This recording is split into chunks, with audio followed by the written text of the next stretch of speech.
Running Light Ministry podcast is brought to you by listeners like you. You can support these podcasts by making a gift to the ministries at runninglight.org. Hey everybody, welcome to this edition of the Better Pleasure podcast. My name's Beau. I'm Peter. And we hopefully sound a lot better today. Oh yeah, we're in the actual podcast studio right now, and we have visual for the first time. Really? Yeah. I don't know if anyone will see it, but it's being recorded as we're speaking. Well, maybe I'll just need to post it where people can see it too, but we're going to do a really kind of relevant podcast that's hit our town and also the nation, I would say, at large. And the way we're going to do this is we're going to kind of read an article and kind of talk about it, because that's sometimes the way we like to kind of go about things. Instead of just talking about it from our angle, let's kind of read something from a different side, a different angle, and then maybe chat about it. Yeah. So this is going to be, we're going to talk about drag queens in the Bible. Not in the Bible, but and the Bible. Well, you were talking before, there are drag queens in the Bible. So we will kind of touch base on this topic. I'm going to read from the Baptist News Global.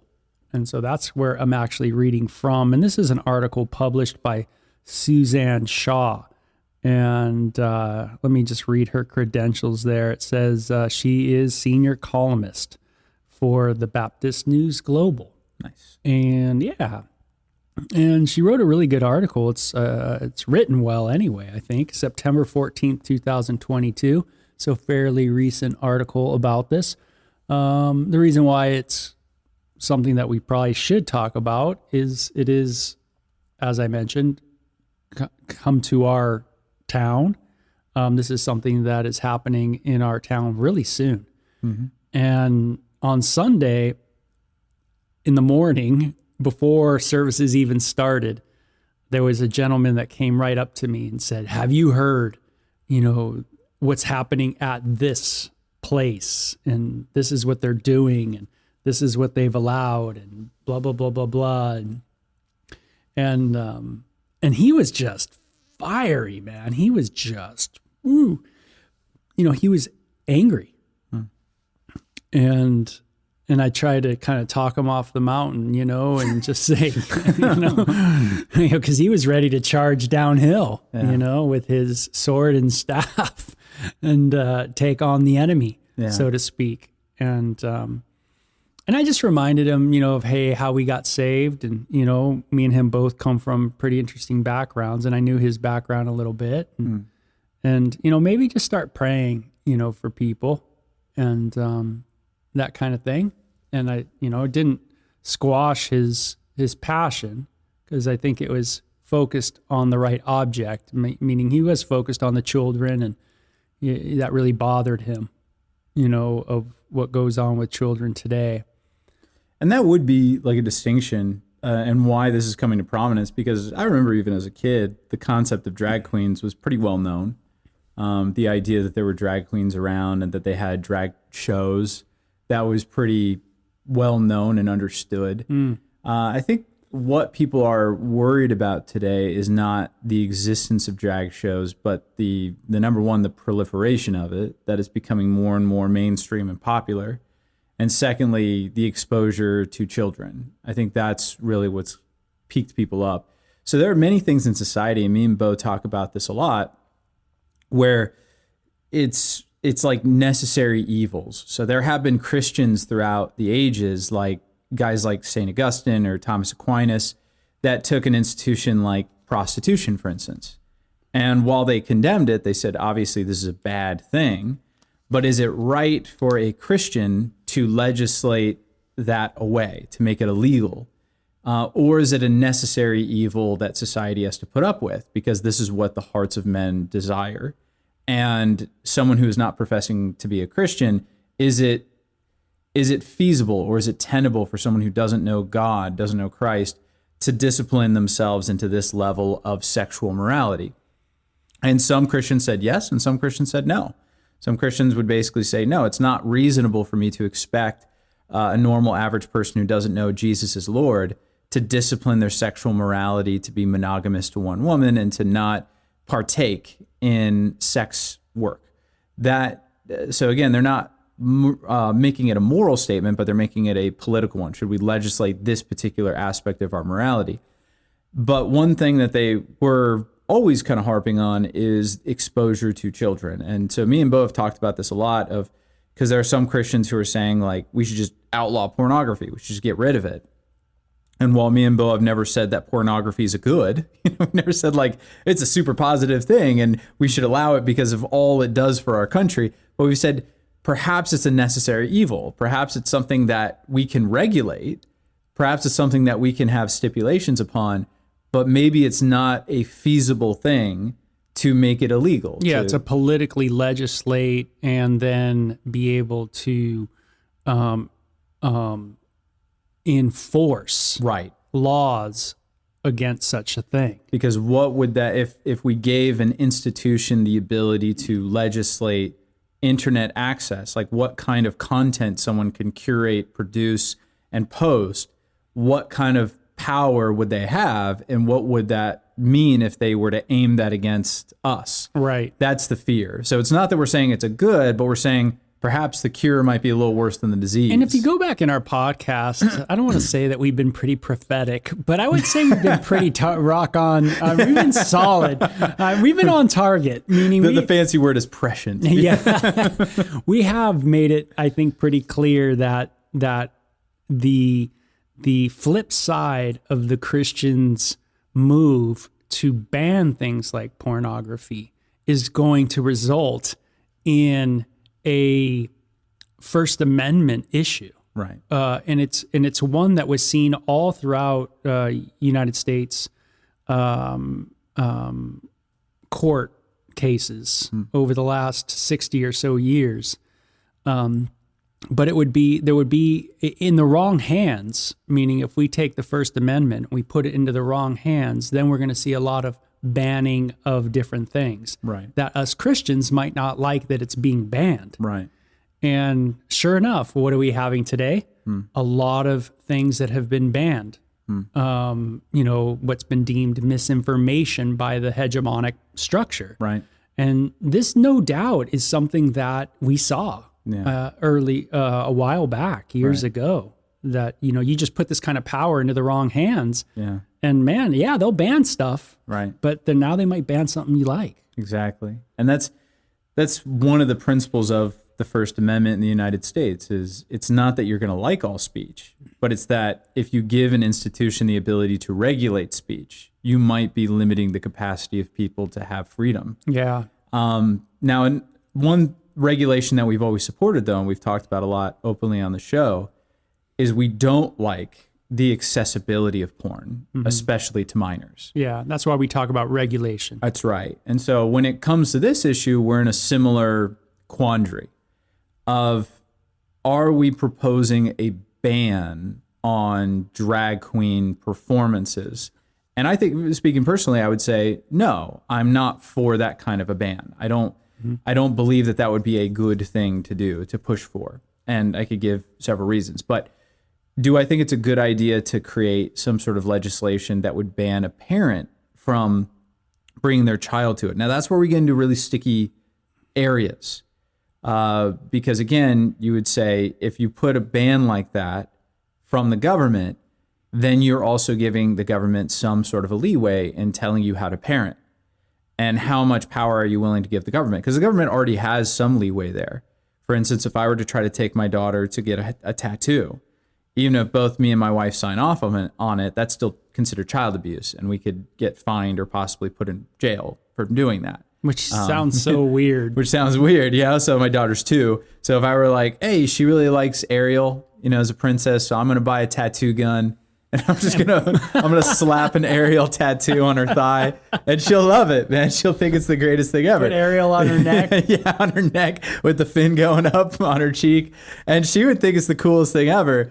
But people would rightly tell me that that's not good parenting, and I could have some legal consequences for that. Yeah, we've tried to have a hands-off policy when it comes to children. Now, even in the 1970s, with the commission that was put together by the government of that day, that Ray Rist headed up.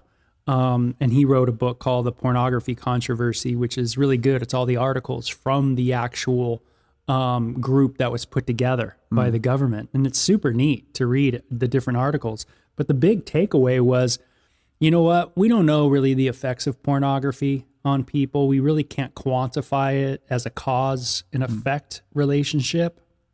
But we certainly don't know even the effects on children of it, but we don't feel good about just opening it up to children. Right. And so that commission in their report advised the government in the early 70s to cut off access to pornography, whether it was shown in theaters, like where I grew up in San Fernando Valley, or to purchase a magazine in a store, you had to be under the age of 18. Right. And that the government has really taken that and has continued on that kind of theme when it comes with pornography, even through the 90s and the different court cases and everything like that.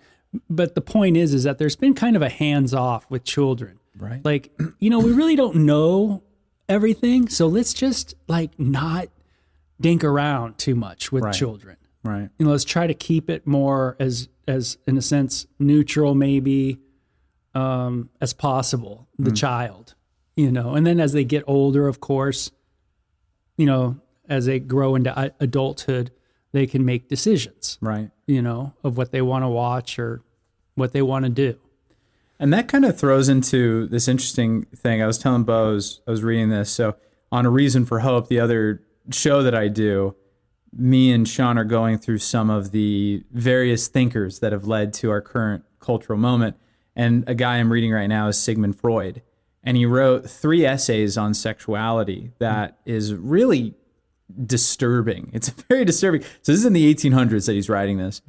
And early 1900s. But in the essays, he makes the argument that kids are sexual from birth. So he says that even the act of breastfeeding is a sexual act. And he says that when a child is breastfeeding, they are getting sexual pleasure from it. And then when they start to suck their thumb, that's actually, he calls it in his essays, a masturbatic tendency. So he's saying that the child is essentially engaging in self-gratification through sucking on their thumb. They're seeing it as a sensual thing. Now, people would push back on Freud and be like, well, I don't remember doing stuff like, because then he said that there would be sexual play between kids. And some people would be like, well, I don't remember doing that. And he'd be like, yeah, but you don't remember a lot of stuff from when you were a kid. You probably just repressed it. So you did it, you just don't remember. And so his idea was that kids are actually highly sexual when they're born, and then they're repressed by society and cultural norms. That has now bled into our current cultural moment, where even in the 70s, they were thinking, okay, well, kids' sexuality is not developed yet. We shouldn't be messing with it. But in our current cultural moment, people are saying, well, wait, kids are sexual from birth. So that means that they're understanding and experiencing things. So what's wrong with exposing children to different sexual methods, right? Kink, S&M, or even drag shows, right? So Christians and conservatives think that they have a winning argument by saying, well, you shouldn't be exposing kids to sexual content at this age. They think they have a winning argument from that, not realizing that the culture's kind of moved to the point where people are like, well, why not? Right? I don't think we're at the cultural moment yet where parents would be arguing that we should be exposing kids to like hardcore porn. But I think that they are at the place where they would say, well, we should be exposing them to some sexual content so that they could discover what sexuality and sexual preferences they want as they develop their own ideas of sexuality. And this is the dialogue that goes on Facebook when it comes to this certain place. I won't mention its name, but this business that's going to have the drag queens come and do their thing. The dialogue is about this topic of diversity, where you hear some people say, how could, you do this kind of thing? You guys should be ashamed of yourself. No God-fearing individual would ever do this kind of, you read that kind of comment. Yeah. And then there's moms on there that are just like, man, I'm so glad this is going on. You know, it's great for diversity. Right. You know, so you could see where Freud's ideas took a while to gain some traction. Right. And, you know, and it always takes a good generation or two for something to really start latching on. Yeah. And now you start seeing more of that idea. It's under the hospice of diversity, Right. you know, of that term. But what that mom means by that is that, hey, my child can go and be exposed to something that is not, you know, gender normative. Right. Or, you know, sex normative. Right. And then it kind of opens up their mind to this other way. And this is another thing that you and I talk about often that a lot of people don't understand. And there's definitely two sides that I believe are false on this topic. So then there's the side that believes that anything you're exposed to, you will become. So this is your brain on porn. You know, you watch this type of porn, you're going to end up watching this type of porn. It's guaranteed. You know, you start out with heterosexual porn, but then you get exposed to homosexual porn, and then you get exposed to S&M, and then you get exposed to child porn. So you're going to go this direction no matter what. And me and Beau talk often about that's just it's not my story. It's not your story. It's not the story of a lot of the men that we talk to and women. But then on the other side, there's, well, no, you have a fixed sexual preference. And no matter what you're exposed to, it's not going to change that. That's also wrong. So there's infinite flexibility. Whatever you're exposed to, you end up becoming. And then there's no flexibility. You have a fixed sexual preference that no amount of exposure will change. And then there's kind of a middle ground that we all have preferences, but those preferences can be influenced based on what we're exposed to. Yeah, and it becomes anecdotal, meaning we all have our stories. Right. You know, and this should prove that both of those sides are wrong. Right. For sure. You know, my side was, I'm from the side where I was exposed to pretty much anything. Right. You know, I had gay babysitters growing up. I knew there were two men that were together. Mm-hmm. My parents had a lot of parties at my house, and it was back in those days of the 70s, and so there was a lot of nudity. I was exposed to growing up in Southern California in the LA area, and walking on Sunset Boulevard and being involved in club culture.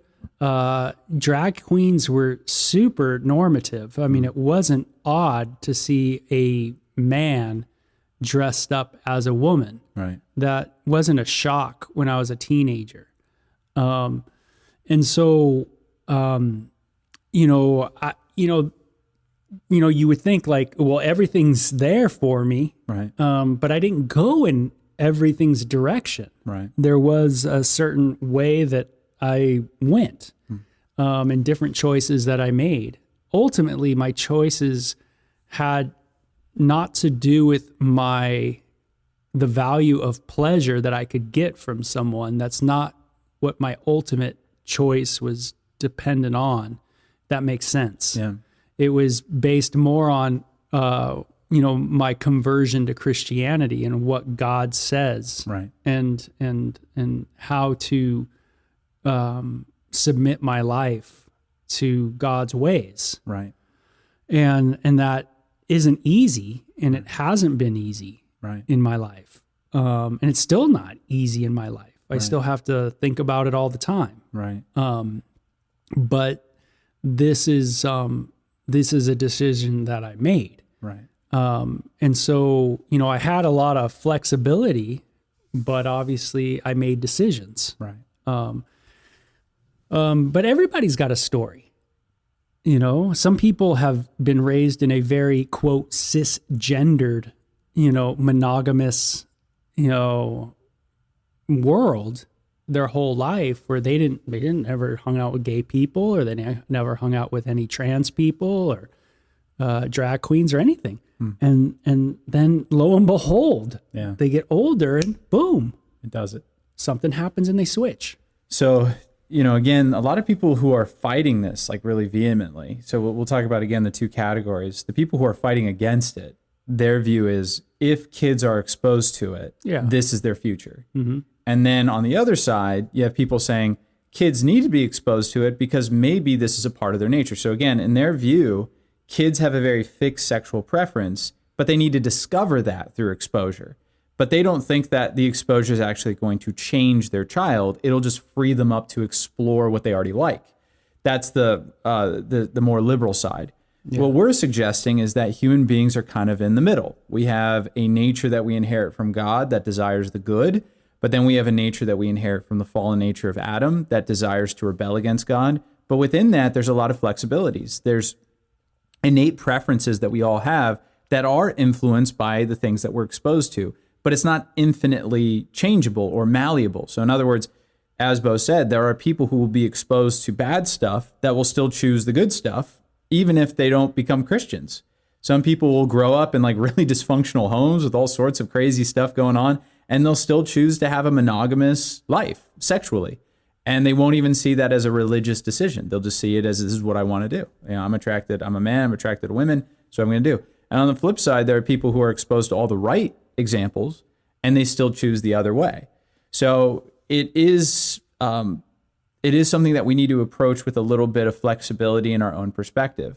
Just because a child is exposed to something doesn't necessitate that they'll go in that direction. However, preferences are influenced by exposure. That's why we do think it's important when you're raising your kids not to expose them to everything under the sun. Yeah, and obviously if someone argues that, hey, gosh, you shouldn't, what's the big deal with allowing drag queens to come and read or things like that?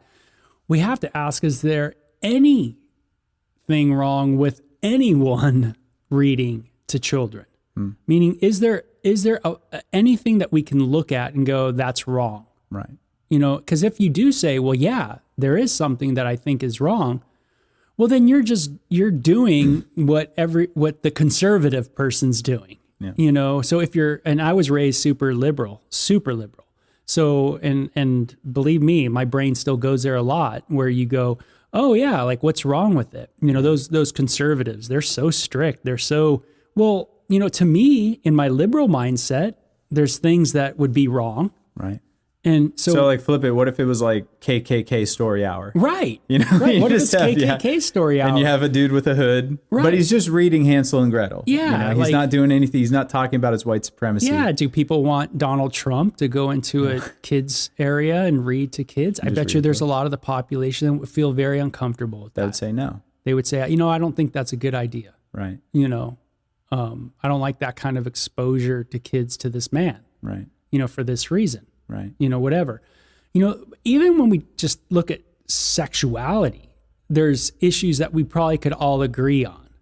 Will we say, is it okay for Warren Jeffs, to read to children?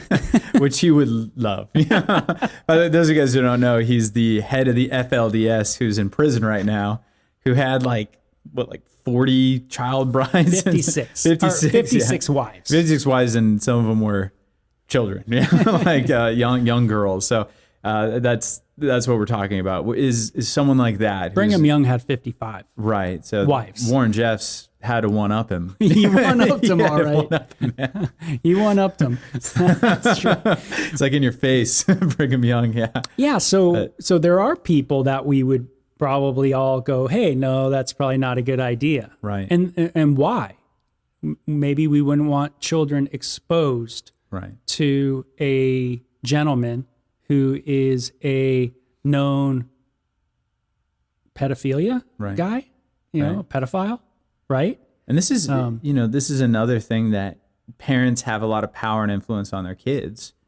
So we're potty training Vera right now. My youngest daughter is 2. And so I brought her into the bathroom at a Home Depot the other day, and she goes and she actually peed on the big potty, and I was all proud of her. And then I brought her to the sink and she washed her hands, and then I hit the hand dryer and she just started freaking out because I didn't click in my head that I'd never had a hair so dryer. loud. And she's just like, oh, it's so loud. And I'm like, no, it's fun. And I put my hands under it and I showed her, and she immediately was like, oh, and she started laughing and put her hands under it. As a parent, you have power to show your kid what is safe and acceptable and what's unacceptable. So if I would have hit that and she started going like freaking out and screaming and I started doing the same thing, that would have reinforced that terror in her life and she would have perpetuated an anxiety at loud noises like that. But because I acted calm around it, she assumed this is okay, this is safe. And this happens all the time inside of her life. I'll introduce her to new things, whether it's people or places, and sometimes she'll meet them with anxiety, but sometimes she'll meet them with too much confidence. Like she'll just walk up to an edge and try to jump off. And so sometimes I'm trying to give her a little bit of caution. Sometimes I'm trying to give her a little bit of feeling of safety, like, hey, this may not feel safe, but it is, right? That's a power that a parent has. If I'm bringing a child in and I'm having someone read them stories, what I'm communicating to them is this is safe. This is not only a safe person, but this is a normal thing, right? What you're seeing right now, you shouldn't have a reaction to it. You shouldn't see this as strange or odd or anything like that. And so it does have a shaping influence on the child, right? That this is, okay, this is normal. So even if some people are saying, well, you're grooming the child, well, no, that's not necessarily true. It doesn't, number one, it doesn't necessitate that the drag queen actually has an interest in the kids sexually. But number two, it doesn't necessitate that your kid will become a drag queen. But what it is intended to do is to groom them into a particular ideology, right? Where the intent is, as they become more safe with this type of behavior, they feel more comfortable around it. And therefore, as they grow up, they become more supportive of it. That's the idea that, okay, I grew up with this type of behavior. Now I'm an adult. And now I see people who see this behavior as bad, and now I'm against them. Why? Because I see that behavior as safe. I see it as normal. I see it as common. Even I was reading an article today. I thought it was hilarious. You might think it's kind of funny too, where some news people went out to San Fran, where your brother's hanging out, and like right when they went there, they were doing like a video on crime in the area, the Bay Area, and they immediately, their van gets busted into and all their stuff is taken, and they're just like, gosh, man, we just came out here to do a short little video, someone steals our stuff, this is crazy. And someone blasts them on Twitter. Like the guy who's running for the DA of San Francisco is like, man, you guys are just small town yuppies. We know what to do. You don't leave equipment like that in your car. I've had my car broken into like 15 times. You just kind of get used to it. And when you're reading it, you take a step back. You're like, wait, why are you defending the normalcy of crime? It's like, yeah, I live in Tucson. I've lived in Tucson my whole life. I know the areas of town that you don't leave your car overnight, that you don't leave out valuables. But I don't think that that's a good thing. And if someone was complaining about being mugged on 6th Street, I wouldn't be like, bro, you shouldn't have parked there. Well, it's the same kind of deal. You can normalize even violent or horrible behavior to the point where it doesn't affect you anymore. Yeah. So you growing up in the area that you grew up in LA, you just understand there are certain things you do and there are certain things you don't do. It doesn't make it good behavior, but if you grow up with it as a kid, you see it as normal behavior. You don't see anything wrong with it. You just see it as, yeah, this is the way it is. Yeah. And I mean, those are some really good points because it seems to kind of bring up this idea of almost like life context, like a life context where, it seems like in our society, we don't just accept everything in every context. Right. We've allowed many different behaviors, but in different situations, different areas, different contexts. Right. And that shouldn't be weird, I think, to people. We should all understand that. Like when you go to a bar, we've allowed for people to drink and get drunk at bars. Right. That's the place to do it. Right. We've agreed, like as a society, this is where you do it. Yeah. This is kind of how it rolls. Yeah. And it's not every place, but if you went to the place where the drag queens are going to read to the kids and you opened up a bar, right, and you allowed drinking. Yeah, you started doing flaming tequila shots Yeah, we would think that that's wrong. in a Barnes and Nobles. That's right, Yeah. because the context is not the right context. Why? Because there's children involved, and we don't want children to be exposed to people that are drunk. Right. And that's why drunk parents aren't usually looked at as being good parents. Right. Because in the parental structure of things, certain things have been deemed good in that context of family, and then other things not so. Drag queens obviously is a form of entertainment. Right. And it is something that has been regulated, I would say, mostly in our society to places of entertainment. Right. So places where you could go, or certain clubs, things of that nature, shows. I don't think this has been so much in the dark over the last 50 years, but has been pretty fairly out in the open. And I mean, it's a type of it's like a mixture almost between like comedy and music. It's like a burlesque show. Mm-hmm. And people know that that's what goes on there. That, I think it really got proliferated on the Vegas Strip, but then it started to go to a lot of bigger cities where this type of show became more and more tolerated and allowed. But ultimately, yeah, that was the agreed upon context. It's in the same vein as like a burlesque show, so they also have shows like that where women dress in particular outfits, glittery and scanty, and they put on dance numbers and performances. And it's not a strip show, but it's just a type of show. Yeah, and it's got to be interesting with all the different groups, the different kinds of feminist groups out there, of just how to quite go about reading the drag queen, because it has the word queen in it. Right. Which obviously moves us to this idea of femininity. Right. And usually when you go to a drag queen show, or you see someone with a lot of makeup, a lot of motifs, if you will, a lot of embellishments. Right.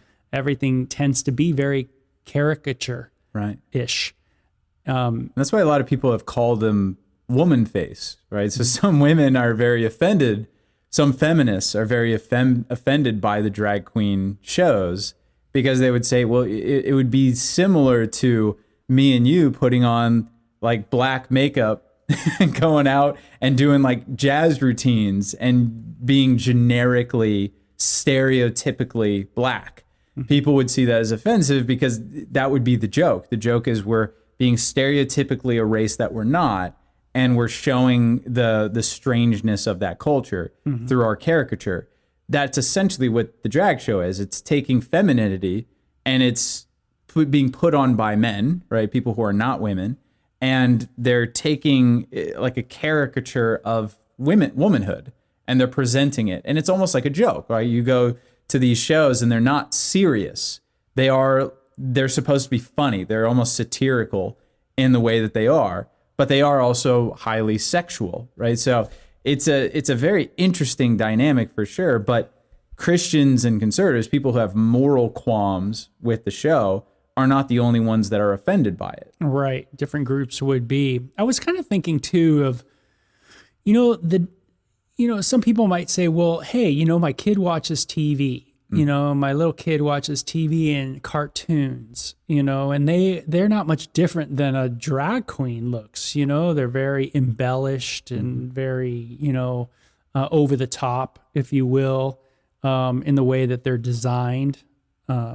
Hey, my kid watches Teletubbies, and look at Teletubbies. I mean, look at that thing. What is it? Yeah, I mentioned earlier that my daughter likes Little Mermaid. Right. And the villain, Ursula, she was actually modeled after a drag queen. Yeah. Which I think is interesting. Yeah, and I can see that. Yep. And you look at her features, and once you know that, you're like, oh, that's super obvious. She's got like the really short haircut, but her body is like very voluptuous, if you want to put it that way, right? Mm-hmm. And she definitely has scenes in the movie that are a little bit, you could call it like sensual. She has like sensual scenes where she's moving in various ways.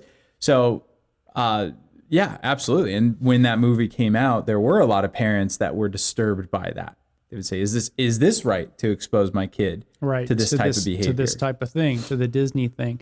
And so I'm sure a lot of parents see it that way.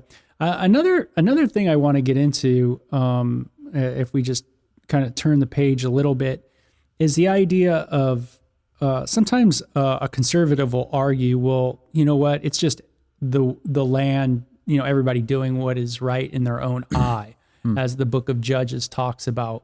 And it's always in a negative in the book of Judges, right? Everybody's doing what they want in their own eye. They're doing what they want to do, blah, blah, blah. And it's always really a move away from God kind of thing.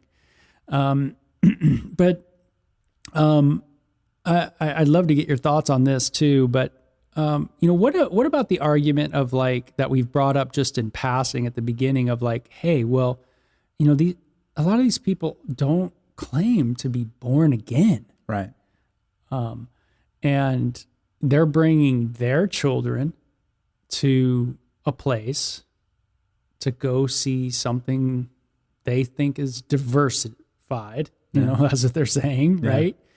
It's diversity. And, the Christian church has multiple issues. Why can't the church just focus on getting their stuff together, like with themselves? So this is where I'm going to make a very different argument than what most people would. So my argument is not necessarily about ethics and politics. My argument would be more from the perspective of nationality. So to put it another way, it's like what unifies Americans? When we say I'm an American, like what do we mean? Well, most places you say, I'm a Canadian, right? If someone's a Canadian, we have a pretty good idea of their ethnic background, things like that, the language that they speak. In America, saying you're American says nothing about your ethnicity.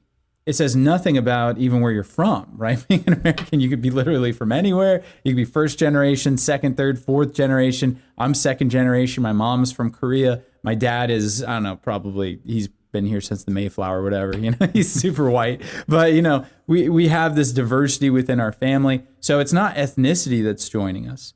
Is it religion? Is there a creed that joins us? And the answer is, well, not really that either, because we're not we were founded on Christian principles, but it was never expected that people would become Christians in order to become citizens of America. Now that may sound to people growing up today, you'd be like, well, of course they wouldn't. Well, that's not as obvious as you might think historically. The majority of times historically, nations would require you to have some sort of a fealty to a religious system, right? That's why the Christians got in trouble in ancient Rome, is because they did require you to have some sort of they're like, hey, you believe in your God, whatever, but you do got to give fealty to Caesar. You do got to serve him as if he's God.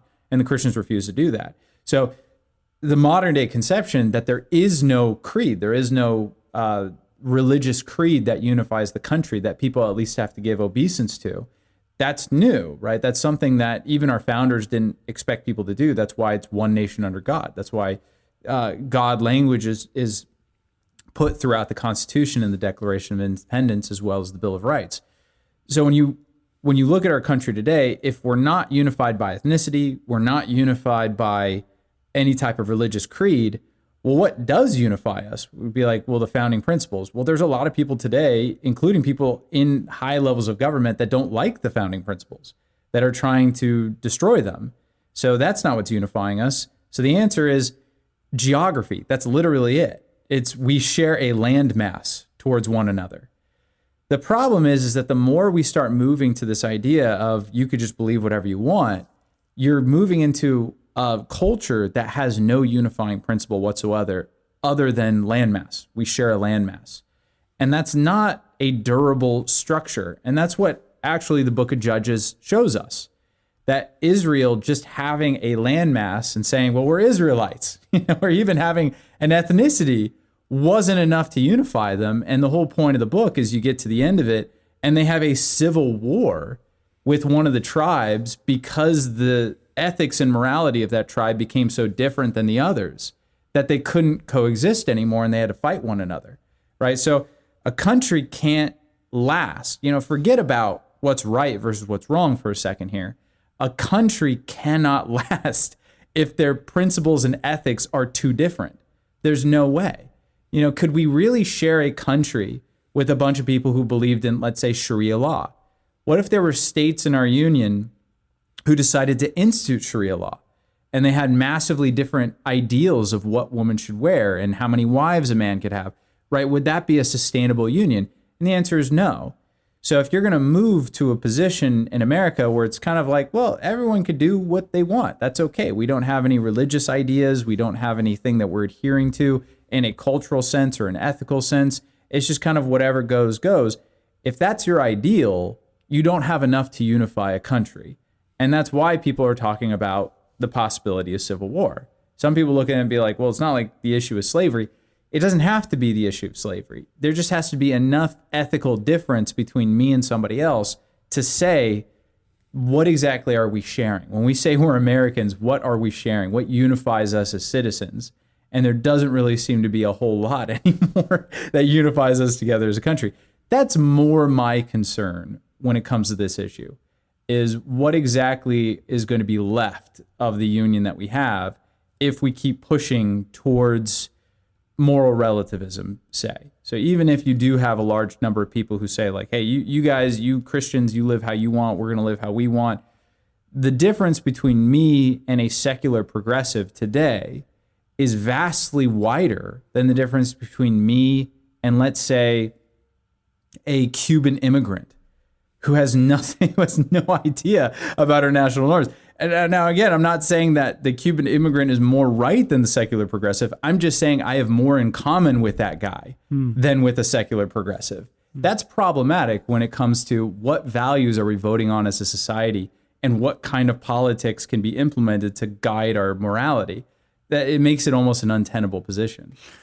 Yeah, maybe the last thing to go is going to be our economic common denominator. Yeah. And maybe that's what holds the country together, is just our thoughts of like, hey, I'm making money, you're making money, okay, we're okay, or something like that. Like, you know, but when that gets frustrated enough. I mean, even, 1/3 of millennials, that's my generation. Yeah. I say that socialism is a good idea. Yeah. That's, again, like putting aside the ethics of which system's better, capitalism versus socialism, fine. But how do you have a country where 1/3 of the people in it say, I don't even like the economic system? I think it should be totally uprooted and changed into something different. Yeah. That's pretty radical. Yeah. And that's maybe my point, is that you're going to get to a place where even things like money, Right. economy is not going to bind people together. Right. Meaning at one point, just 20 years ago, I mean, most people were like, yeah, we got a good system, Right. but just 20 years up at, here we are, tons of people are like, no way. Yeah. The system's not good at all. Right. And yeah, so let me read this article and kind of get some takes. So it says, seriously, Christian folks have got to lighten up about drag queen hour. We have an epidemic of predatory pastors, but yay, let's worry about drag queens reading books to children at the local library. So that's how she starts. So right off the bat, and I was thinking about this today, ironically, where I was listening to a clip where someone was arguing for, I guess you would call it like traditional marriage. He's saying, hey, traditional marriage is a good idea, one man, one woman. And the more liberal, progressive person in the conversation said, well, yeah, but back in the day where traditional marriage was the cultural norm, a lot of men just cheated on their wives. They had like mistresses and things like that. Mm-hmm. And his point was, well, yeah, if you adopt a system, there will be people who are going to hypocritically go against it, meaning that they're going to put on a false face like they're adhering to it, but in the dark, they're going to be doing something totally different. That doesn't make the system bad. That just makes the hypocrisy of human beings bad. Yeah. So when they're bringing this up, it's like, are there pastors who are living double lives and predatory and using their position and influence to take advantage of their members, including sexually take advantage of them? Absolutely. But we're not talking about a system that promotes it. We're talking about a system that is at its face against it, but there are hypocritical individuals within it. Mm-hmm. What you're talking about is setting up a system where it's on the surface, right? Where you're like, well, we're just going to set up a system where drag is normalized. That's a different thing. We're not talking about what are those drag queens doing behind the scenes. Yeah. We're talking about what is the system that's on the face. Do we agree with that? And to me, there's a fallacy. I forget what it's called. One of the logical fallacies that it's like an appeal to something, or I don't know. But she seems like she's making an appeal to something that really is, in a sense, a straw man, I guess, fallacy. Because what she's kind of building up is that, hey, there's pastors that are predatory. Hence she's probably referring to the Catholic Church and all the predatory priests and stuff like that. But that's kind of in a sense, she tears it down, but she doesn't really realize that, well, drag queens can do that too. Right. It's not like drag queens have some moral superiority, right? And that they don't fall into various predatorial sexual behaviors. Right. But she starts it off like that. Like, hey, the church has, some pastors that are, hey, they're predators, but yeah, let's worry about drag queens. Like, it's no big deal, right. It logically, it doesn't seem like that's a good statement. It says drag is a performance and entertainment, in part social commentary about gender. True. Okay. I agree with that. Yeah. And it says, sure, we could have a high-level theoretical conversation about performative, just its performance. Performative. Yeah, singling, homomotivity, and gender fluidity. And I have my own critiques of drag, but that's not the point here. The point is a lot of Christians are freaked out because they think drag queens are grooming children simply by being drag queens in a public space with children present. And then it says, Drag Queen Story Hour started in San Francisco in 2015 when Michelle T. took her baby to library story hours, but found them fairly heteronormative, focused on and assuming heterosexual families. So she decided to create something more inclusive, especially for LGBTQ families. So this is where it gets a little broader. And this is another thing that I want to bring up is when she's talking about Christians being worried about grooming happening within these shows. To be sure, there is a small segment of Christians who believe that all drag queens doing this are sexually grooming kids. I disagree with that. I don't think that's true. However, whenever you look at a system, you have to look at it and say, is it open to exploitation by someone who would be predatory, right? So in other words, if you have a system in which a man is able to go and communicate directly with kids in a sexualized costume, is that system open to exploitation? And the answer is yes, it's open to exploitation at a much higher level than a pastor, right? Where he's talking about, he's in a position where he's teaching children and people of all ages about the Word of God. Yeah, and it's not really an equal thing. It's not really a good comparison, and this is why. Is because, when you're talking about predatorial pastors, there's a lot of priests and there's a lot of pastors in the world. Right. That's a large number. Right. And we're talking over periods of time. Right. She's referring to. And now she's trying to equate that with drag queens. Right. How many drag queens are there worldwide? Right. How many drag queens have been monitored? Right. Or, what kind of accountability has there been with drag queens' lives? Right. So it's very, like I said, it's a logical fallacy to be able to do these things, to just kind of, you put up that thing and you tear it down, right. But it's not really an equivalent. Right. Even, I could say the amount of teachers in the public system who have groomed and sexually exploited students is far higher than anything that happened in the Catholic Church, but you don't really hear much about that. Yeah. Or I could say, hey, there's a lot of men, fathers, right, that have sexually exploited their children. So therefore fatherhood is bad. Fatherhood's bad. Right. I could say, hey, there's a lot of women that have physically abused their children. Right. So, being a mom's obviously bad. Right. I just don't, it doesn't seem like a very strong argument at all. Now, another concern that people might have is if all I knew about someone is that they had a fetish, right? They had some sort of a sexualized fetish. Would I trust my child around that person, even if it was a non-pedophilic fetish? So let's say I was vetting babysitters and I found out that my babysitter had a foot fetish. They had a preference for people's feet and they masturbated to pictures of people's feet. Would I feel comfortable with that person watching my kid? Now, I think the vast majority of parents would say, no, I don't. Even though the fetish has nothing to do with children, the fact that someone has a fetish makes me think about their sexuality and their sexual preference. It already deviates so much from the norm. It makes me naturally question, would it deviate in other areas as well? I don't know. So when you're talking about someone who has a fetish for a man who has a fetish for dressing up as a woman and putting on a burlesque show, would that preclude me from putting them in front of my child? Even though that fetish has nothing to do with children, is it right or acceptable for a parent to have a question mark about someone like that who already has a deviant sexual desire? Yeah, and I think the argument of what parents would say is like, hey, the whole point of us bringing them to this show is to get them out of the norm. Right. Like we want them to be exposed to the non-normative. Right.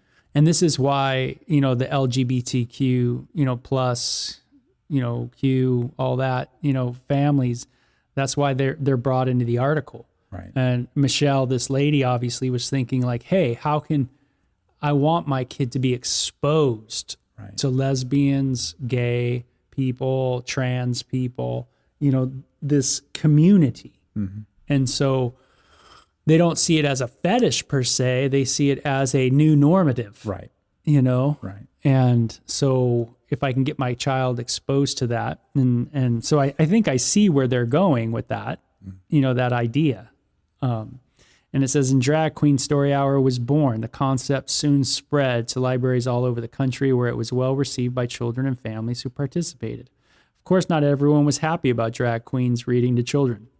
A petition of the American Library Association to stop Drag Queen Story Hours gathered 100,000 signatures, but the ALA responded by reaffirming its commitment to freedom of speech and ideas. Okay. So, today, attacking drag queens reading to children serves as a convenient strategy to let the religio-political right avoid looking at their own house. The right is using fears about gender and sexuality to enlist few followers and to distract from their own current scandals, including clergy abuse and insurrection. It's much easier to play in old stereotypes about predatory gay men than to address the beams in their own eye. So she talks about that. So again, there's a difference between addressing something that is, use the word systemic, versus something that is aberrational, right? So something that's systemic means it's a behavior that is necessitated from the system that you've erected. So for instance, if I institute slavery as a system and slavery results from it, that's not a bug, that's a feature. That's something that comes from the system. But if I set up a system of sexual purity and morality and people utilize that in an aberrational format to abuse people within their congregation, that's not a problem with the system. That's a problem with abuses within the system. So it is apples to oranges, because what Christians are attacking with Drag Queen Story Hour is they're not attacking the hypocrisy of possibly one or two or a percentage, I'm not sure what the percentage might be, of predatory people who are drag queens who are giving these stories to kids. That's not really what we're attacking. I think that there's a higher potential for, like I said, exploitation of that system than other systems that are there. But I'm actually more just criticizing the system itself, right? Even if no aberrational abuses happen within the system itself is designed to promote, as you said, a kink or a fetish as normal, right? That's the problem, that you're presenting what has been traditionally understood. By the way, even in ancient cultures that widely practiced transvestitism, they saw it as a sexual fetish. They saw it as like a sexual practice. So, one of the main passages we go to in the Bible about men dressing as women would be 1 Corinthians chapter 11, where Paul forbids men dressing as women and women dressing as men within the church of Corinth. But we know historically, one of the reasons why he's so opposed to it and he's so strict with how they're supposed to dress is because, again, the Corinthians saw it as a fetish. They saw that as when a man dresses as a woman in that society, it wasn't just, hey, I'm feeling like wearing a dress as opposed to pants today. It was a sign of sexual activity. It was a sign of, I am dressed as a prostitute within the temple of Aphrodite's system, and I am open for business, if you want to put it that way. That was the idea. So even though transvestitism is very widespread, they are correct. When modern day people say that's been throughout human history, they're correct, but it has always been seen as a sexual practice. And are you okay with that? Right? You can't desexualize it. And again, when you look at drag shows, you could say many things about them, but the one thing you can't say is that it's non-sexual. It's the same as watching the ballet or watching, like a gymnastics performance. It's not the same thing. It's clearly a sexual performance. And so this lady's obviously, when she's writing, she's wanting, people to, it sounds like she's wanting people to kind of look in their own house, so to speak. That Right. passage says judgment begins in the house of God. Kind of look into your own world before you go outside.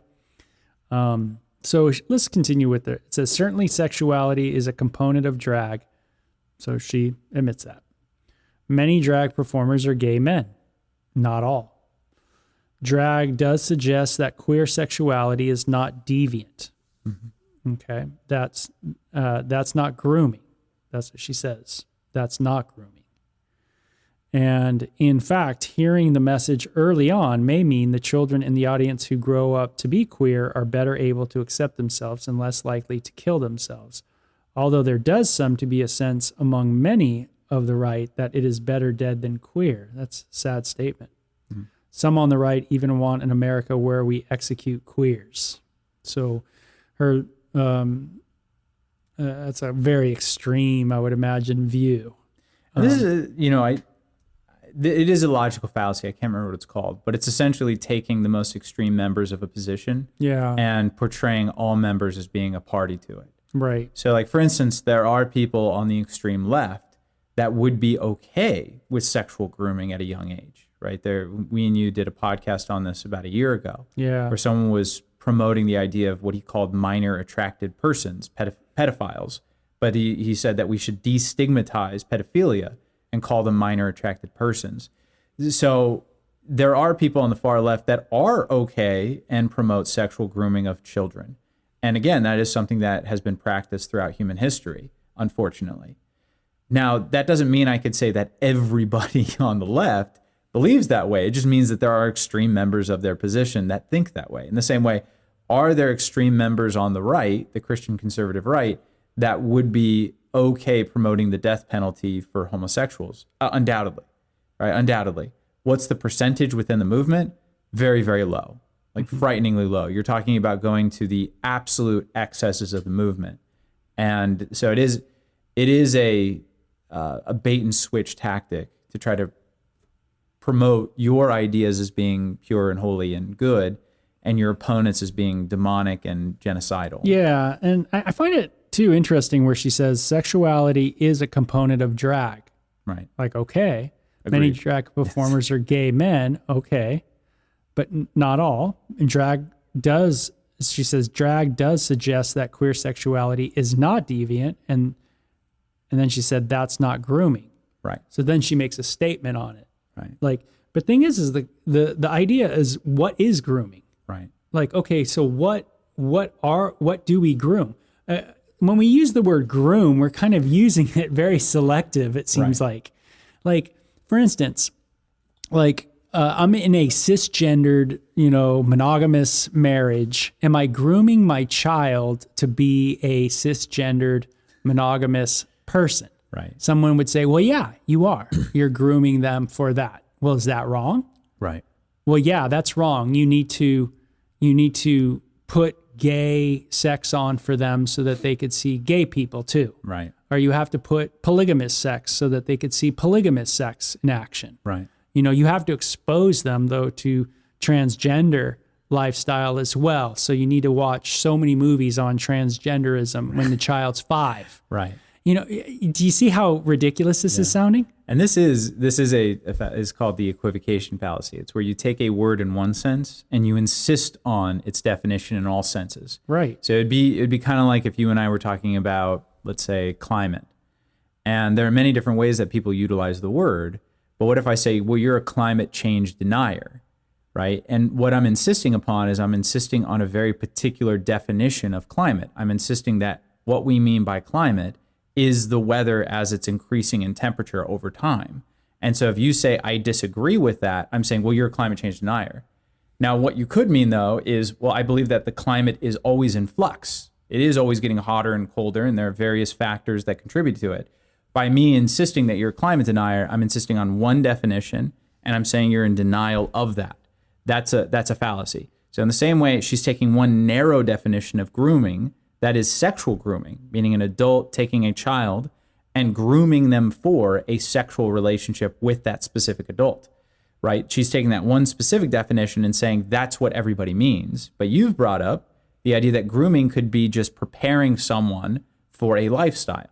So for instance, if someone was being groomed to be, let's say, a CEO of a business, this happens all the time, right? And people use those phraseologies and everyone knows what they mean. Yeah, totally. Right? I'm being groomed to replace this particular person. Yeah, or at to the play head of the baseball, company. or I'm groomed to be this, or that. That's used all the time. That's right. So it just means to prepare someone for a particular lifestyle. So when people are saying, well, these drag queens are grooming them, you could tell she's already agreed to the fact that they are. She's just used the equivocation fallacy to not utilize the word. Right. Because she said it is to teach kids that this queer lifestyle is not deviant. That's grooming. That's the definition of grooming. You're preparing them to accept a particular view of the world. Right. That's what grooming means. But if you want to insist that everyone who uses the term grooming means it in this very narrow sense, that the drag queens are necessarily preparing young children to have sex with them, that is something that, again, I'm sure that there are various people on the right that do think that way, but I don't think that the majority of people on the right think that way. Right. I think the majority of people are contesting not the possibility of abuse, which might be higher than most other circumstances considering what's going on, but they're mainly against the grooming into the ideology that this lifestyle is normal and not deviant. Right, and she makes that clear herself. So there's a little bit of a contradiction there, right? Or an equivocation fallacy. Right. So she says, now that's not to say drag isn't a threat. Drag is an incredible threat to gender norms that subordinate women and vilify LGBTQ people.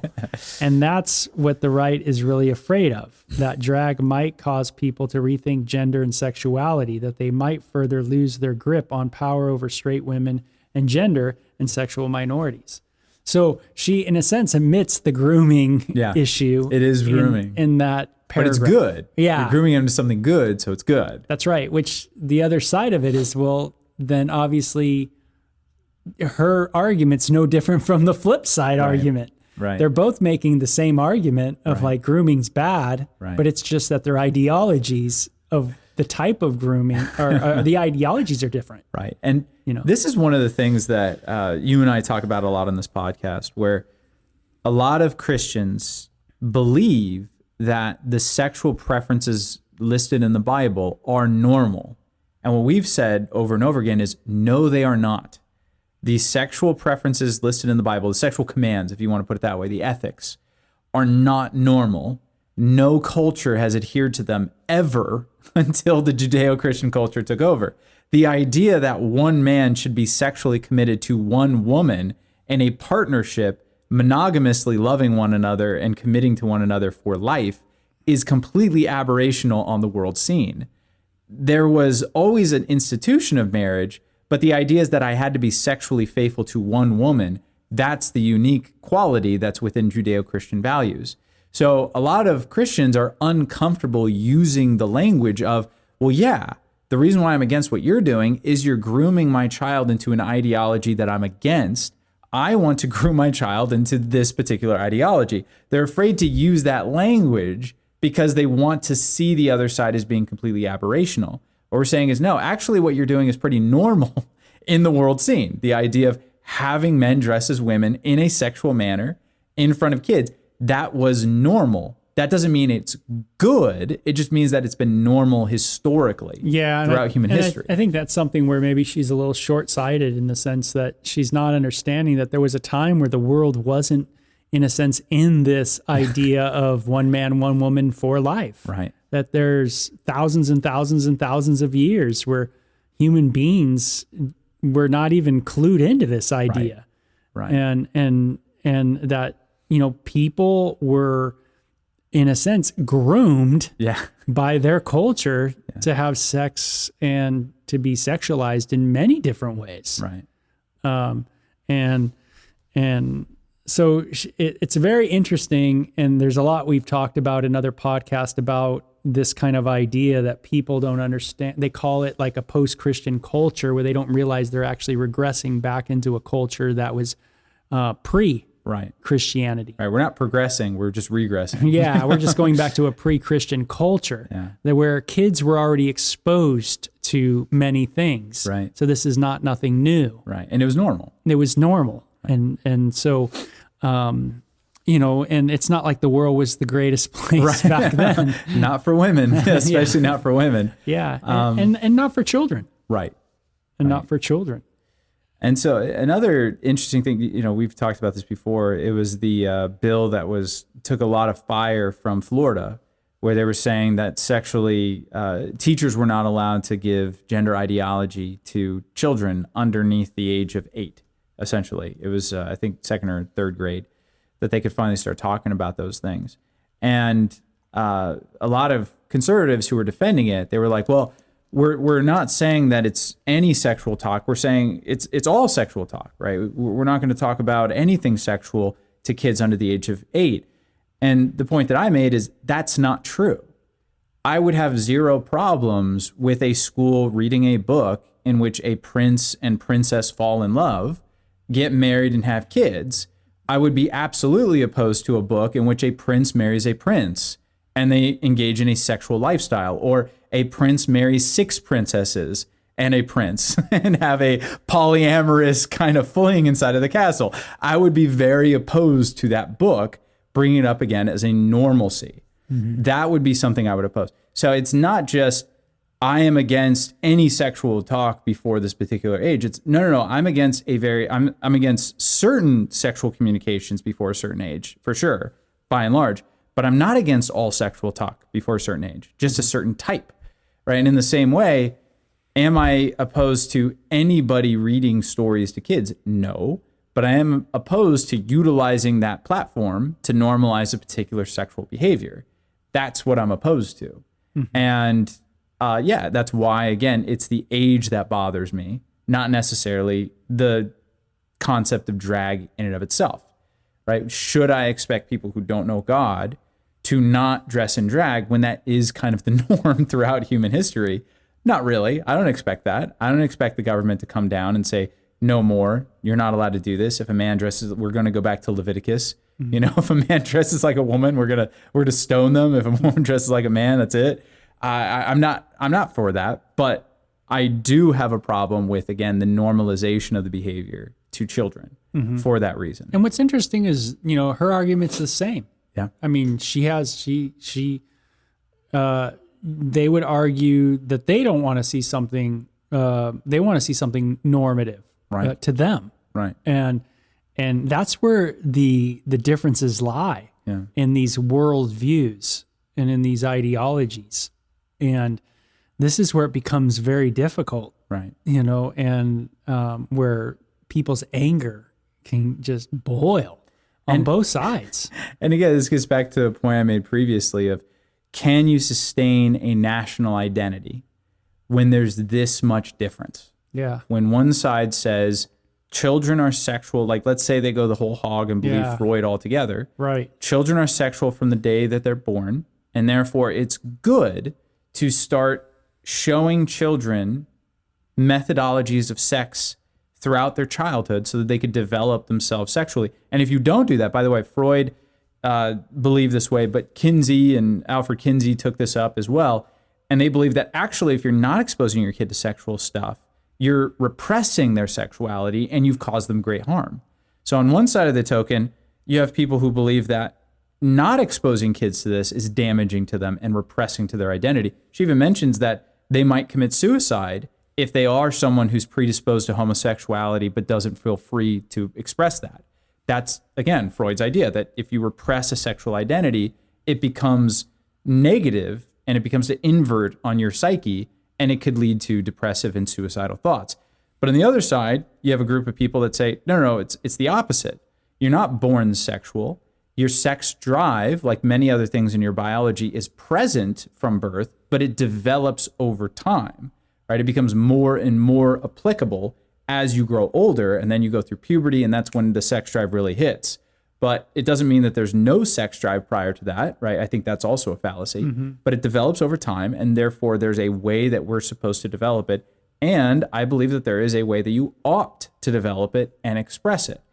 Those are two very different ideologies, incredibly different. Is it possible to maintain a cultural identity when you have people that believe that vehemently, something that's so antithetical to one another? That's a tough thing. Yeah, and I think in the United States, what you've seen is people move to places that usually communities that they can really kind of function in. I remember talking to a lesbian lady who said, "Hey, I had to move out of this neighborhood in our town and move to another part of the town because they were more, she seemed more comfortable there." Right. And I think a lot of people do that. Yeah.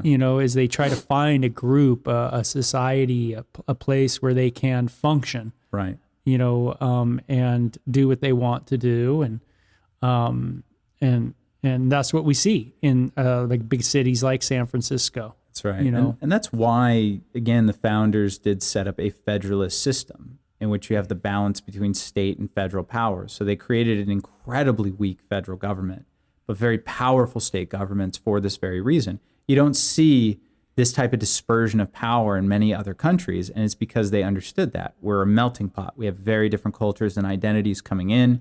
So the only way we're going to be able to get along is if the states are able to be sorted by ideology.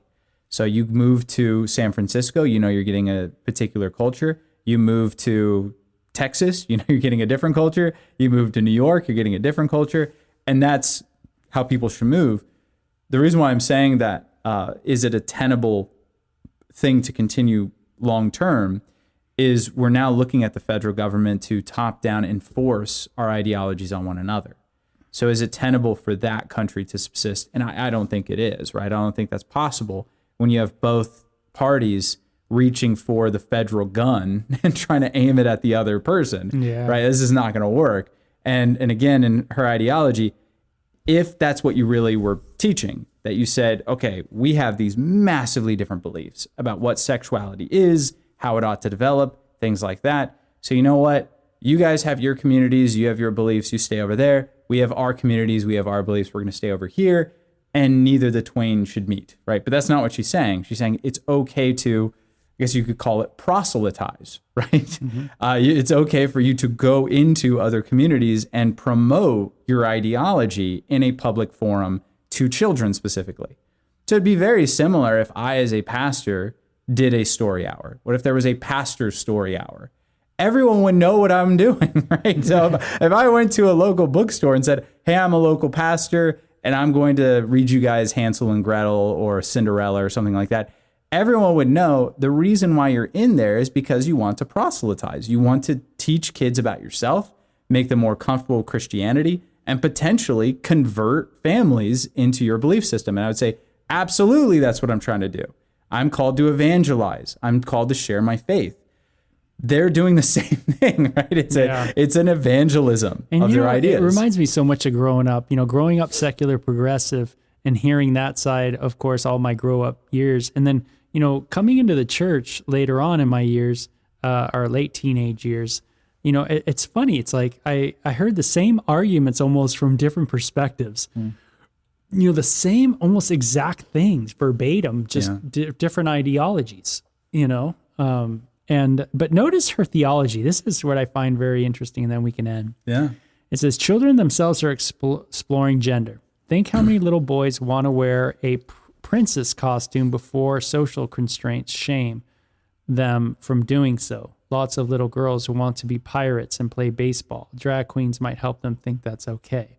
First of all, I thought that was, I was like, this is really interesting. Yeah. Like, it seems like it's a big jump exploring gender. Right. What does she mean? Like, how far of exploring gender is that? Well, and this is the mistake that a lot of people make on both sides. What kind of being is a child? Yeah. Right? What kind of being is a child? And so this is something that's been discussed for many, many years, and it really came to a head with three figures that appeared around the same time. You have Thomas Hobbes, John Locke, and Jean-Jacques Rousseau, and they had a debate with one another. Even though they lived in different time periods and different countries, they had kind of a long-term, like century-long debate. Hobbes believed when you're born, you're evil. You're born wicked, sinful, and horrible, and you need a incredibly stringent state power. That's why he called his book Leviathan. You need this strangulating state that's going to be so powerful and imposing, it's going to force you to act right, even though you don't want to, because you're evil at your core. Locke said, you're born like a blank slate. You're not born evil, you're not born good, you're a complete blank slate, and society has to enculturate you in its ideology. Rousseau said you're born innocent and then society corrupts you. When I'm looking at a child, and let's say a child is wanting to put on a dress, what is that activity? Hobbes would say that's a result of your child's evil. It's because your child's wicked and wants to go against what he ought to be doing within society, and that is becoming a man and filling his role as a man within that culture. Locke would see it as ignorance. The child just doesn't know what they're doing. They're a complete blank slate. They're just trying out whatever they want, and they're going to figure it out later. Yeah, whatever's available. Whatever's available. And then you as a parent have to guide them into what you think is right. Rousseau would look at it and say, well, that's just what they innately want to do. And whatever you innately want to do is pure, righteous, and good. So therefore, as a parent, my role isn't to stop them from doing that, but to encourage that behavior because that's how they ought to be, right? It sounds like this woman, again, agrees more with Rousseau, right? It's, that's their true self. I should encourage them to do that. Well, what's the Christian perspective? It's somewhere in between Hobbes and Locke. It's not exactly Hobbes, it's not exactly Locke, because we're not a blank slate, but we're also not pure evil, right? You don't come out like a spawn of Satan, right? Kids want to do good things as well as bad things. What we believe is that we're born with both, again, the nature of God as well as the nature of Adam. We're born pure but fallen, and therefore there are things that we naturally want to do because we're just purely curious. We're innocent, we don't know better, and we're just purely curious. But there are also things that we want to do as children that are bad and wrong, and we want to do them because they're wrong. So right now, my daughter is wanting to do things that are wrong. She knows they're wrong. So let me give you one example. She knows that she's not supposed to hurt her brother. We've told her that many times. When she gets frustrated and she's going to throw something, you better believe it's coming at his head because she knows she's not supposed to do it to us, and she can't get away with that. But she can kind of throw it in his direction and pretend like it was an accident, but she knows what she's doing. It's clearly an intentional defiance against us. But at the same time, sometimes she wants to hold his hand and be affectionate to him. So you see the dynamic there. She sometimes wants to do good. She sometimes wants to do evil. And sometimes she's just doing things because she's curious. Why does she try on my shoes? Because they're big and funny. And she wants to see how they fit. That's really literally as far as it goes. So again, I think that a conservative parent going too far, looking at your child wanting to try on a dress and saying, oh my gosh, like it's evil. Satan's coming to the house. That's stupid. But the liberal looking at it and saying, oh, that's their true self. They want to become a girl. They're also stupid. I think that the majority of times when a child tries on something from the opposite gender is because they're innocent and they don't know what they're doing, right? Now, not always the case. Sometimes they're, again, indoctrinated into a behavior, and we have to look at that. But the vast majority of time, it's just they're innocent. But we also believe that there is a way that they ought to act. That gender is something that you live into. It's not just something that you're born into, it's something that you have to choose and live into. It's not a performance, it's an acting out of your biological existence. I'm born a male, but then I have to live into that identity. Just like I'm born a child of God, but if I don't live into that identity, I'll be eternally separated from God. That's what God has designed us to be able to do. I have a born identity as a man, but I have to learn how to live into that role. That's the appropriate way for me to express that gender. Yeah, I find this interesting too, and those are good points, is when it says like, many little boys want to wear a princess costume before social constraints shame them from doing so. What's interesting is the idea of social constraints. Right. Like, are we looking at a world without social constraints? Yeah. Like, what does a world look like without social constraints? Right. Can you show me one? Right. Like, where in history or even today in the world is a place where there's no social constraints? Like, I'm trying to think of one. Lord of the Flies. Lord of the Flies. Yeah. I mean, where does that work? Right. I mean, how does that function? Right. Criticizing social constraints might not be the best argument. Right. Because what you might be asking for is something seriously bad. Right. Not understanding just how crazy wicked we can get. Right. And to think, for her, I think for her to say that first little sentence where little boys want to wear a princess costume, well, where are they getting the idea of princess? Right. Where does that come from? Right. Well, they've been watching some kind of cisgender, program, Right. Of, Disneyland or something. Right. They saw a princess. They went to Disneyland. Right. And, so do we criticize that? Right. The foundational culture? Right. And we say, what, the foundational culture is wrong. Right. The normative culture's wrong. Right. And the fringe culture's right. Right. So we need to make the normative the non-normative, Right. the fringe the normative. Exactly. And we have to flip-flop this. We're still doing social constraints. Right. I see just a lot of contradiction. Right. So in her view, and again, I don't want to speak for her, but it sounds like this is what she's saying, that she has that Rousseau idea that children are born innocent and good, and therefore whatever they innately want to do is what's good for them. And so it's not that there is, as you mentioned, that is still a social constraint. That is still saying whatever you want to do is good for you, so I'm going to support and encourage it. But even that has limitations. What if your kid wants to swallow strychnine? Are you going to say, well, okay, well, this is what you want to do? Is that a social constraint? Is that a social constraint for me to say no? Now, it's an extreme example, but let's take a smaller one. What if my son wants to hit girls? Should I shame him for that? Should I tell him no? Should I discipline him for doing that? Or should I say, well, he kind of naturally just wants to do that, and men and women are kind of equivalent, so him roughhousing with a girl, or there's no shame in a man beating up a woman. Right. There's nothing wrong with that. Or should I say, no, that's wrong, and I should discipline him harsher than if he was just roughhousing with another boy, right? Or a boy who's much younger than him versus a boy who's his age, right? That is a social constraint that I'm putting upon him, but that's because I think it's good. And in the same way, I do believe that she's correct. If I see, the thing about child masturbation comes up a lot, because Freud's idea is, well, you always see kids touching themselves. Right. Yeah, but is their touching themselves sexual, or is it curiosity? And again, it doesn't mean that it doesn't have an innate good feeling to it, but it means, do they see it as a sexual act like you would? And the answer is no, they don't. So if I see my daughter touching herself, or my son, boys are more famous for this because, they got a little fire hose down there and they think it's hilarious, right? Because why wouldn't you think it's hilarious? Right. So if I look at my son, I'm like, no, bad. And I'm treating him as though he's like committed a cardinal sin for messing with his genitalia, then I have done something negative to him. Mm-hmm. I have shamed him unnecessarily for an act done in innocence. So if my son or if my daughter starts wanting to wear my shoes, or my son wants to start wearing my wife's shoes, and I come to him like, no, you're a Yeah. boy, don't do that. I've messed up, but I should, if he tells me one day, hey dad, for Halloween, I want to dress up as Cinderella.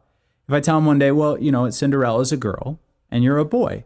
So I understand, I'm not going to shame you for that or make you feel terrible, but you are a male and this is a part of you live into that. So let's pick a different person who's a boy, right? Because that's what you are. You are a boy. That would be a correct way for me to parent them. Now, she would disagree with me. She would say, no, you're indoctrinating your child. You're putting social constraints upon him. And I would say, yeah, I am, because I think that there is a way that a human ought to act and behave. And you do too, right? You do too. Right. You're just unwilling to admit that. Yeah. Again, both arguments are predicated on your ideology. Right. On the way people think, Right. Whether it's Freud or whether it's Locke or Rousseau, Right. or these other guys, Right. People. So now this is where it's interesting. You may be wondering what the Bible has to say about all this. Well, the incarnation is a kind of drag, isn't it? At the center of our faith is a story of God taking on, performing humanity, and thereby redeeming humanity. Incarnation isn't God in a bod. That's kind of a hilarious point. Incarnation is God's stamp of approval on our humanity, a statement of God's radical inclusiveness of our humanity. Right. Very interesting. So this is kind of an interesting point. I've never heard it before, but as I'm thinking about it, when you look at pagan deities, you could actually accuse them of doing a type of drag, because she's right. So if you look at Zeus, for instance, Zeus would sometimes take on the form of a man, but he's not a man. He's doing it performatively in order to usually have sex with women, because that's what he would do. Now, in the Old Testament, God would do that, but it was so he could be understood by man, right? You couldn't show up in his form because God is spirit and man can't perceive the spiritual. So he had to take on some sort of form, and obviously he's going to take on a form that we can understand and perceive, namely a form of a man. So that makes sense, but that's not God doing drag. That's God condescending to man and helping us understand and comprehend him. So what's the incarnation? Well, the incarnation is actually not drag. Right. The incarnation is God literally becoming a man, right? He's not performing humanity. He's actually becoming humanity in all of its strengths and all of its weaknesses, right? God had to take on all the perspectives of flesh and everything that comes with it, including death. So it's an interesting argument, but it does miss the mark, Yeah. right? Well, when she says incarnation isn't God in a bod, Right. That's where I was like, well, no, it is. Yeah, it is. The incarnation is God in a body, and the ascension would be irrelevant if God didn't take a body into heaven and lives with that body forevermore. Right. That this is the great, amazing mystery, right? God in human flesh. Right. This is what Paul spoke in the book of Timothy. Right. The great mystery of godliness. Right. Right. Right. The first line of that great mystery of godliness is that he became human. Right. That's the point. Right. That's the amazing thing. And God's not doing a performance. He doesn't go back into heaven and be like, wow, that was a great performance. We really did it, This would be more like the Gnostic idea. Yeah. Right. That the Gnostic Christians believed in a performative fleshly experience where a form of God takes on a body and then is released from that body upon his death, because he's not actually a man. He is God acting out manhood and then going back into his form of God. As you brought it up, the Christian doctrine is that God becomes fully man, dies as a man, raises as a man, and ascends as a man. So he retains And his intercedes as humanity a man. and intercedes as a man between God and man. So he's not performing manhood. He is a man. He remains his humanity. He retains his humanity even in the ascension.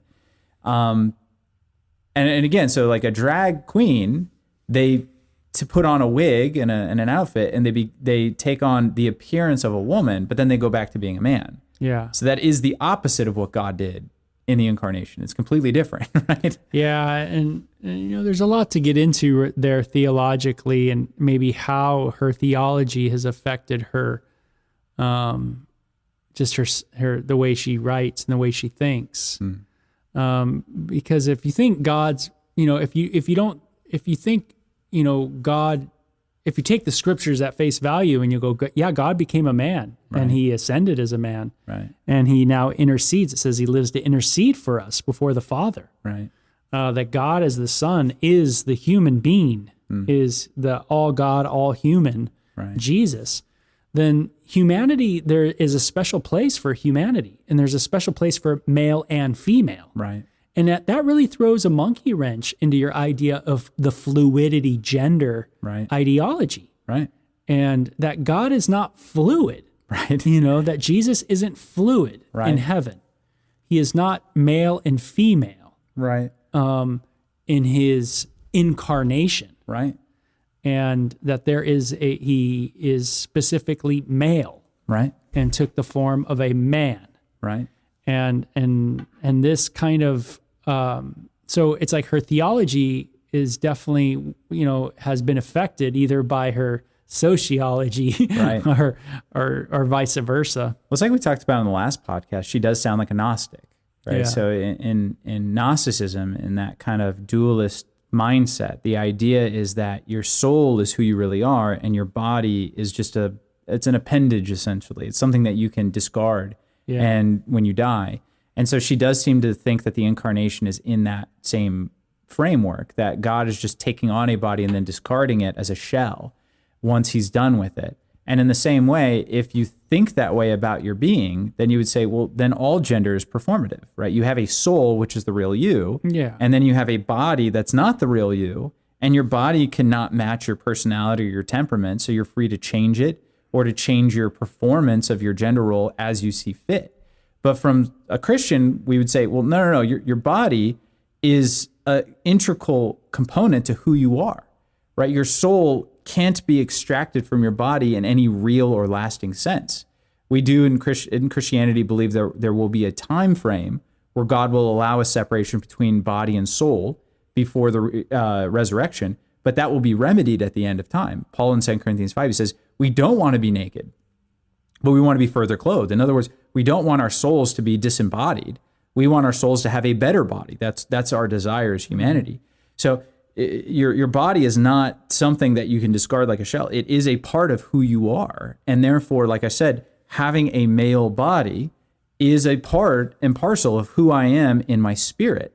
When God raises this body from the dead, I will still be a man, I will be a resurrected man, and my wife will be a resurrected woman. We're going to retain that body that we die in because that is an intricate part of who we are. And Freud, interestingly, he was a complete materialist. So in his books, what really was surprising to me, shocked me actually, is that they were already doing gender experiments back in his day on animals. I didn't know that. But when you read in his book, he's talking about different psychologists castrating animals and trying to hollow out channels that mimic the vaginal canal all the way back in the 1800s. Because his idea was, well, there is no such thing as the soul. You're just a body. So if you're just a body, then if I take a male body and turn it into a female body, have they become a female? And Freud's answer would be yes. So her idea is you have an identity that's metaphysical, it's spiritual, and that's who you really are. And sometimes your body doesn't match what your soul is, and so you're free to change it. Freud's idea is you have a body, but that's all you are, and so it doesn't really matter. If you can change the body, you change the person. From the Christian perspective, you have a soul and a body, but they're linked to one another. You can change the body all you want, it doesn't change your soul, and it doesn't change the intricate unity between soul and body, You have to, it's not a performance, but you represent your soul through your body, This is what we do all the time. For instance, it's like when I tell my wife I love her, why am I doing that? I know I have faith. I believe I love her. Why do I have to say it?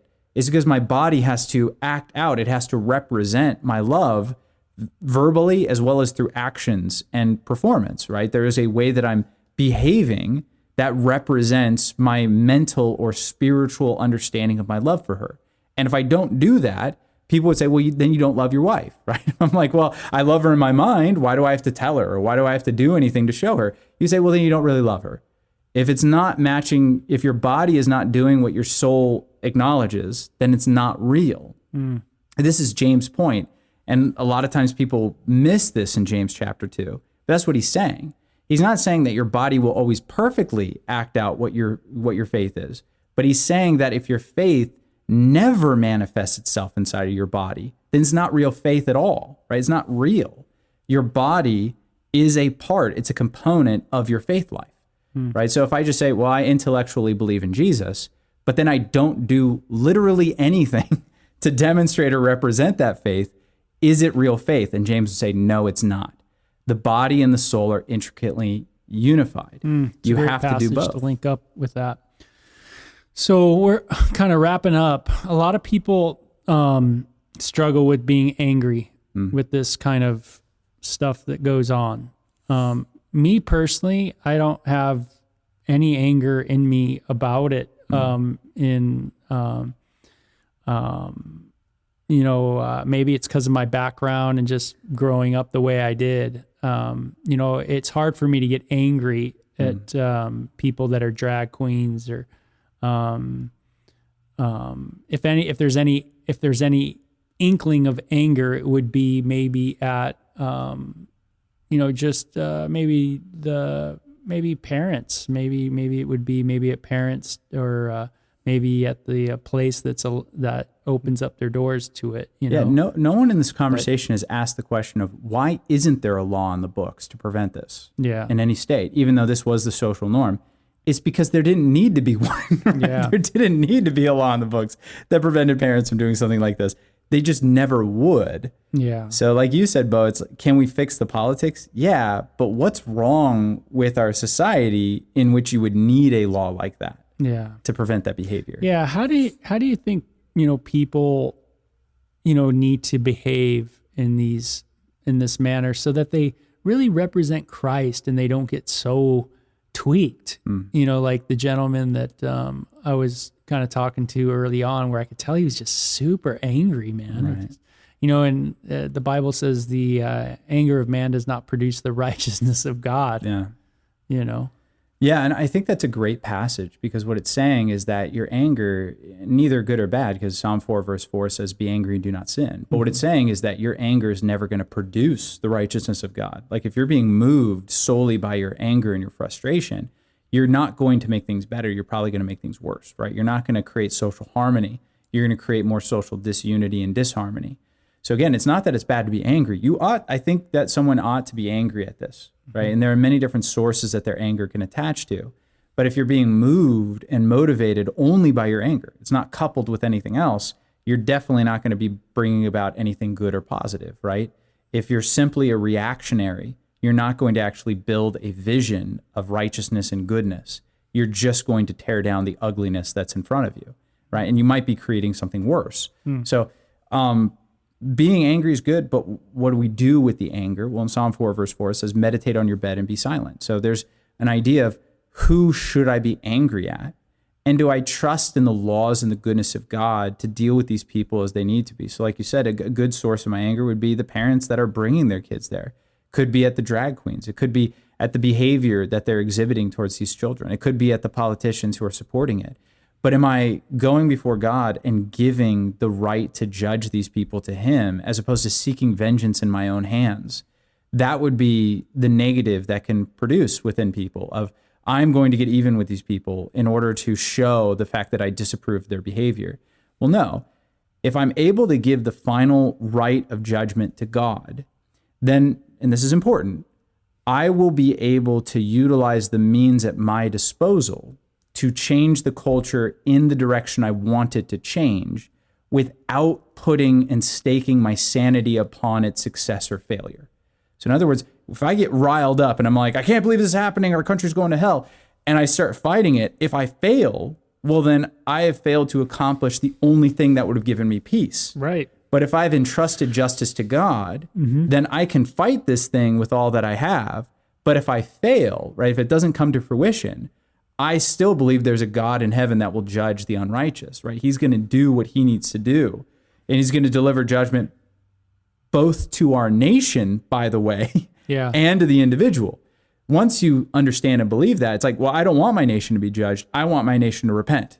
So that's why I'm going to fight this thing.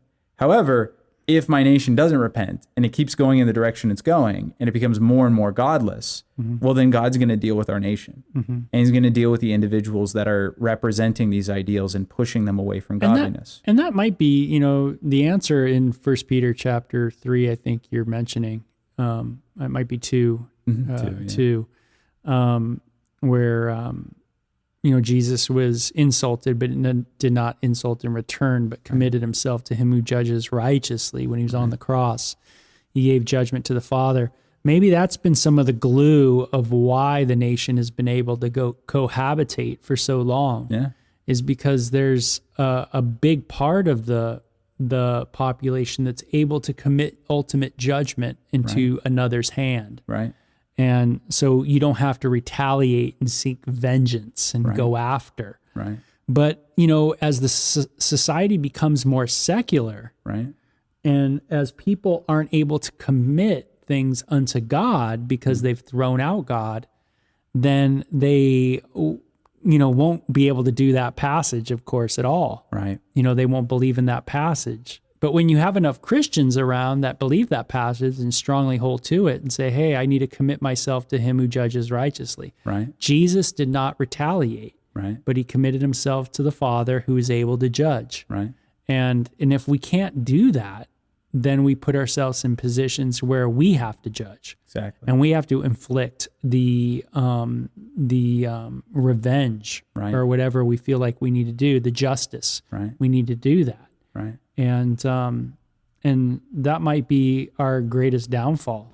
Absolutely. And then we, you know, anyway, it's been an awesome podcast for sure. We've gotten to a lot of cool territory. Very relevant. And thanks so much for listening. And we will try to do one next week. We'll do our best. Hey, we got access to the studio. That's right, man. We're ready to go. So thanks for listening. Take care.